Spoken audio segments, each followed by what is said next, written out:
আসসালামু আলাইকুম, সবাই কেমন আছেন? চলে আসলাম আপনাদের মাঝে নতুন আরেকটি ব্লগ নিয়ে। আগের ভিডিওতে দেখেছিলেন আমি পুরান ঢাকায় আসছি আমার খালার বাড়িতে বেড়াতে ঘুরতে। তো সকালবেলা সেদিন সারা রাত আমরা সজাগ ছিলাম, সজাগ থেকে আনন্দ করলাম। তো ভোর 6টা বাজে আমরা বের হয়ে গেছি সেই জনপ্রিয় নাজিরা বাজারের মাঠা এবং ছানা খেতে, যেটা খাওয়ার জন্য দূর দূরান্ত থেকে মানুষ আসে এবং এটা খেয়ে তারা তৃপ্তি পায়, মজা পায়, এত মজা। তো আমার ভাই, আমার হাজব্যান্ড, আমার ভাইয়ের বউ, বোনেরা, আমরা সবাই আসছি। তো এসে আমরা সবাই এদিকে মাঠা এবং ছানা আমরা খাবো। তো ছানা নিচ্ছি আর মাঠা নিচ্ছি। সবাইকে আগে ছানা দেওয়া হচ্ছে। তো ছানাগুলো খুবই মজা, আর একটু পরে প্রচুর ভিড় লেগে যাবে। তো সেই জন্য আমরা একদম ফার্স্ট টাইম আসছি। আমরা এখান থেকে খেয়ে টেয়ে পরে আমরা ঘুমাই। তো আমরা 6টার দিকে আসি, 6টার দিকে এসে আমরা আগে ছানাটা খাই, ছানাটা খেয়ে মাঠা খাবো। তো এই যে এটা ছানা। তো ছানাটা খেতে ভীষণ মজা, মানে আমি এক কথায় বলবো, আপনারা যদি এটা না খান তাহলে এটা টেস্ট বুঝবেন না। তো আপনাদের এটা খেতে হবে। যদি খেতে চান তাহলে আপনারা চলে যাবেন নাজিরা বাজার চৌরাস্তা, যেটা কিনা ভোর 6টা থেকেই পাওয়া যায়। আমার মনে হয় আরও আগে থেকেই পাওয়া যায়, যেহেতু আমি 6টার দিকে গিয়েছি, তার মানে তখনও লোক ছিল, ভিড় ছিল, তার মানে আরও আগে থেকে তারা বসে। তো আমি সঠিকটা বলতে পারলাম না, দুঃখিত। আর এখন মাঠা দেওয়া আমাদেরকে, সবাইকে মাঠা দিবে। আর মাঠাটা এত টেস্ট, আমরা যেটা মূলত খাই বা লাবাং খান বা অন্য কিছু, আসলে এরকম না। এই মাঠাটা না খেলে আসলে এটার টেস্ট বলে বোঝানো যাবে না যেটা কতটা টেস্ট ছিল। তো মামা সবাইকে মাঠা দিচ্ছে। তো দাম কিন্তু তুলনামূলক কম, আপনি যেমনটা চান তেমনই দিবে, কিন্তু ওনাদের ছানা যেটা দিল সেটা 20 টাকা করে নিচ্ছে, আর মাঠাও 20 টাকা করে এক গ্লাস। তো আরও বড়গুলো আছে, যাদের যেরকম প্রয়োজন তারা সেরকম অনুযায়ী খেতে পারে। তো এই তো আমাদের এখন সবাইকে দিচ্ছে, আর আমরা সবাই খেয়ে খেয়ে টেস্ট নিচ্ছি যে আসলে এটা কেমন, খেতে কেমন লাগছে। তো কি বলবো, সবাই যেহেতু আমরা আগে পরে আরও খাইছি, এটার মানে এটার প্রশংসা শেষ করার না। তো এই আমি নিলাম, আমি নিয়ে এখন আমি খাবো। তো আমাকে ভিডিও করে দিচ্ছে আমার ছোট বোন। তো আমাকে বলতেছে, তা আমি বললাম যে আসলেই তো এটা টেস্ট, আমি তো আগে পরে আরও খাইছি, এটার প্রশংসা আর নতুন করে কি করব। তো যাই হোক, সকালবেলা এরকম মাঠা কার কার খেতে ভালো লাগে বা কে কে পছন্দ করেন অবশ্যই জানাবেন। তো সেখান থেকে খাওয়া দাওয়া করে আমরা চলে আসলাম তওলাপাড়, মানে তওলা বলতে এই পুষ্করণীকে বলা হয় তওলা, মানে তওলাপাড় বলা হয়। তো এই তওলাপাড়টা একদম সকালবেলা স্বচ্ছ, লোকজন ছিল না, আর প্রকৃতির বাতাস সব মিলে একাকার একটা মনোরম সৌন্দর্য। তো সেখানে পানিগুলো একদম স্বচ্ছ দেখা যাচ্ছে।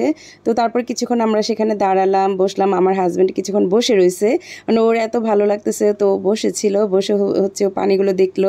তো ওকে আমি একটু ভিডিও নিলাম। তো যাই হোক, আমার হাজব্যান্ড কিন্তু বেশ মজার মানুষ, সবাইকে খুব উপভোগ, মানে সবাইকেও আনন্দ দেয়, মজা করে। তো তারপর এদিকে খালা যে নেহারিটা রান্না করতেছিল, সেই নেহারি রান্না করে সকালবেলা।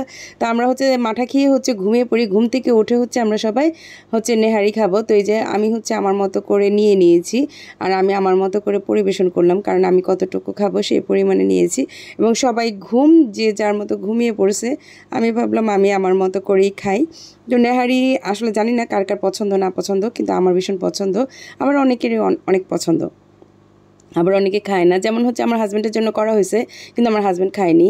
তো এদিকে খালা দুপুরের জন্য আয়োজন করতেছে, দুপুরে রান্নাবান্না খালা করবে। তো এটা কোপ্তা কারি, যেটা আমি করি। খালা আমার হাতের এটা খেতে পছন্দ করে, এবং সবাই আমাকে বলতেছে, আপু আপনি রান্না করেন। তো আমি এটা রান্না করলাম, আমাকে ঠিক আছে আমি রান্না করব। তো পরে এটা রান্না করি, এবং এটা কিন্তু খেতে খুবই টেস্ট হয়েছিল। এটার ভিডিও কিন্তু আরও দেওয়া আছে, যদি চান তাহলে দেখে নিতে পারেন আমার উপরের ভিডিওগুলোতে। তো পরে আমি কোপ্তা কারিটা করলাম, করে টোরে দুপুরের খাবারের আয়োজন করে ফেলি। তো এদিকে পোলাও রান্না করা মুরগি রোস্ট, গরুর রেজালা, কোপ্তা কারি, আর আমার হাজব্যান্ডের জন্য সে ডিম আর ভর্তা, যেটা সে খায়, যেটা সে খায় তার জন্য এটা করা হয়। আর ও তো এগুলো খায় না, মাছ মাংস, তো সেজন্য করেনি। আর এদিকে ছিল সাদা ভাত। তো আমার ছোট ভাই তার দুলাভাইকে খাবার আগিয়ে দিচ্ছে, বলতেছে যে ভাইয়া যে কেন খায় না মাছ মাংস, তো এই জন্য যেগুলো খায় ওগুলোর কাছে তুলে দিচ্ছে। আর এটা হচ্ছে আমার ছোট বোনের হাজব্যান্ড, মানে আমার এই বোন পিঙ্কির হাজব্যান্ড। তো ও আসে, তো আমরা হচ্ছে পরে বসি মেয়েরা, আগে হচ্ছে জামাইদেরকে বসায়, তো বসিয়ে হচ্ছে আগে জামাইদেরকে খাইয়ে দিচ্ছে। তো হচ্ছে আমরা ফ্লোরে বসি যেন সবাই একসাথে বসে খেতে পারি। তো এই আর কি। আর সবশেষে হচ্ছে আমি খাবার নেই, তো আমিও প্রথমে হচ্ছে কোপ্তা কারি নিয়েছি, যেটা আমার কাছে খুব ভালো লাগে। আমরা হচ্ছে সবাই এক এক করে খাচ্ছি দুপুরে। তো সবাই আসলে একসাথে বসে খেতে সেটার মজা কিন্তু আলাদা। জানি না কার কাছে কেমন লাগে। আমরা যখনই যাই সবাই, আমরা কোথাও গেলে ফ্লোরে এরকম হচ্ছে করে তারপরে খাবার দাবার খাই। তো এখন হচ্ছে বিকালে নাস্তা আয়োজন করা হয়েছে সন্ধ্যার পরে। তো সন্ধ্যার পরে নাস্তা যখন দেওয়া হয়েছে, তো আমাকেই হচ্ছে বলতেছে যে আমি যেন সবাইকে একটু বেড়ে টেড়ে খাওয়াই। তো যেহেতু জামাই মানুষদের কথা, ছোট বোনের জামাই আমার জামাই, তো তাদেরকে হচ্ছে আমি বেড়ে বেড়ে নাস্তা দিচ্ছি সবাইকে। তো সবাই হচ্ছে খাচ্ছে। তো এই আর কি, আল্লাহর রহমতে আমাদের পরিবারটা অনেক অনেক অন্যরকম, অমায়িক, সবাই অমায়িক। জানি না আসলে আমার কথাটা কতটা আপনারা বিশ্বাস করবেন, কিন্তু সবাই খুব, আমরা ফ্রি মাইন্ডভাবে চলাফেরা করি, সবাই খুব মানে একজন আরেকজনের জন্য আমাদের খুব টানে, আমাদের ভালোবাসাটা একটু অন্যরকম, আমাদের মধ্যে কোনো দূরত্ব নেই। তো এই যে হচ্ছে আমি সবাইকে বেড়ে বেড়ে দিচ্ছি খাবার, আমার হাজব্যান্ডকেও দিচ্ছি। তো এই আর কি। তো আমরা এই মজা টজা করে সবাই মিলে একটু আনন্দ করলাম। আর এদিকে হচ্ছে আমরা কথা বলতেছি, আনন্দ করতেছি। তারপর হচ্ছে আমার হাজব্যান্ড কাঁঠাল খাবে। আমার মামা হচ্ছে কাঁঠাল নিয়ে আসছে, যে জামাই আসছে আর জামাই কাঁঠাল খেতে পছন্দ করে, এই জন্য জামাইকে কাঁঠাল দিতেই হবে। তো জামাইকে কাঁঠাল দিলাম, আম দিলাম। তো এগুলো হচ্ছে আসলে একটা জামাই, এই সিজনে জামাইরা যাবে, জামাইদের সাথে আনন্দ করবে, এটা কিন্তু ভীষণ মজা। জানি না কার কার এই মজাগুলো, আনন্দগুলো উপভোগ করতে পারেন কিনা। যদিও আমার আব্বু আর আম্মু এখন নাই দুনিয়াতে, কিন্তু আমার এই মামা খালা আমার যারা আছে সবাই আমার জামাইকে এত ভালোবাসে। আর আমার জামাইও তাদেরকে এত ভালোবাসে যে আসলে বলে শেষ করা যাবে না, বোঝানো যাবে না। সে আসলে কখনোই মনেই করে না যে এটা আমার অন্য কেউ, সে মনে করে আমার পরিবারের একটা অংশ। আমার পরিবারকে সে এতটা ভালোবাসে এবং আমিও তার পরিবারকে অনেকটাই ভালোবাসি। তো ভালোবাসা এরকম, যতটা আপনি দিবেন ততটাই আপনি ভালোবাসা পাবেন। দুজনের প্রতি, আপনাদের দুই ফ্যামিলির প্রতি ভালোবাসা থাকতে হবে, তাহলে সংসার সুন্দর হয়, সুখের হয় আমার মনে হয়। তো এই হচ্ছে আমার হাজব্যান্ড খাচ্ছে আর আমাকে এদিকে ভিডিও করেই যাচ্ছে, আমি জানতামই না আমাকে ভিডিও করতেছে। তো যাই হোক, সবাই খুব আমাদের জন্য দোয়া করবেন, আমরা যেন সবসময় এইভাবে হাসি খুশি ভালো থাকতে পারি। তো সবশেষে হচ্ছে চা, আমার ছোটো ভাইয়ের বউ চা করে নিয়ে আসলো। তো সবাই হচ্ছে আমরা চা খাচ্ছি, এখন বসে বসে আমরা কথা বলতেছি, আমরা যে যেখানে পারতেছি ওই অবস্থানে আছি। তো এখন হচ্ছে আমরা মেহেদি পড়তেছি, আমার বোনের ফ্রেন্ড আসছে, তো ও হচ্ছে মেহেদি পরিয়ে দিচ্ছে, আমাকে পরিয়ে দিল, আমার ছোটো ভাইয়ের বউ ওকে পরিয়ে দিচ্ছে।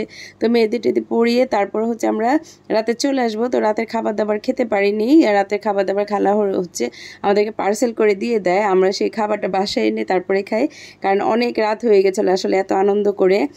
আর এটা হচ্ছে আমার নানি, মানে আমার নানিরা হচ্ছে চার বোনের মধ্যে 3 বোনই মারা গেছে, শুধু আমার নানি এখন আছে, ছোট নানি এটা। তো হচ্ছে আমি চলে আসবো, ব্যাগটা গুছিয়ে নিচ্ছি। আর আসার সময় হচ্ছে এই বেদনাদায়ক কষ্ট, আমার বোন আমাকে ধরে, আমিও আমার বোনকে ধরে, সবাই মিলে আমরা একটু হাগ করতেছি। তো এইগুলো আসলে একটু ফানিও করা, আবার হচ্ছে একটু মজা করা। তো সবাই ভালো থাকবেন, সুস্থ থাকবেন, আমার জন্য দোয়া করবেন। আল্লাহ হাফেজ।